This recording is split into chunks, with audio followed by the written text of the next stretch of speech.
വഖഫ് നിയമ ഭേദഗതി റദ്ദാക്കണമെന്നാവശ്യപ്പെട്ട് മുസ്ലിം league supreme കോടതിയിൽ ഫയൽ ചെയ്ത കേസിൽ കാസയും കക്ഷി ചേർന്നു. കാസയുടെ അപേക്ഷ കോടതി അനുവദിച്ചു. മുൻപത്തെ ജനങ്ങളുടെ പ്രശ്നം വഖഫ് നിയമം മൂലമല്ലെന്ന് വരുത്തി തീർത്ത് സുപ്രീം കോടതിയെ തെറ്റിദ്ധരിപ്പിക്കാനുള്ള മുസ്ലിം ലീഗിന്റെ ശ്രമത്തെ തടയാനാണ് മുൻപത്തെ ജനങ്ങൾക്ക് വേണ്ടി കാസ കക്ഷി ചേർന്നത്.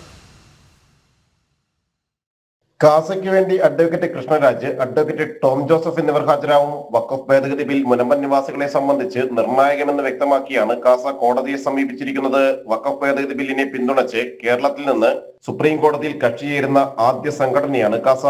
മുസ്ലിം ലീഗ് ഫയൽ ചെയ്ത ഹർജിയിലാണ് കാസ കക്ഷിയേർന്നിട്ടുള്ളത്. കാസ സംസ്ഥാന പ്രസിഡന്റ് കെവിൻ പീറ്ററാണ് കക്ഷിയേറൽ ഹർജി നൽകിയത്. വഖഫ് ഭേദഗതി ബില്ലിനെതിരെ വ്യാപകമായി തെറ്റായ പ്രചരണങ്ങളാണ് മുസ്ലിം ലീഗും മുസ്ലിം സംഘടനകളും ഉയർത്തുന്നത്.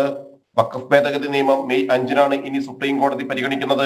രാജ്യത്തെ വിവിധ ഭാഗങ്ങളിൽ നിന്നുള്ള മുസ്ലിം സംഘടനകളാണ് വഖഫ് ഭേദഗതി നിയമത്തെ എതിർത്ത് ഹർജികൾ നൽകിയിട്ടുള്ളത്. ജനം, കൊച്ചി.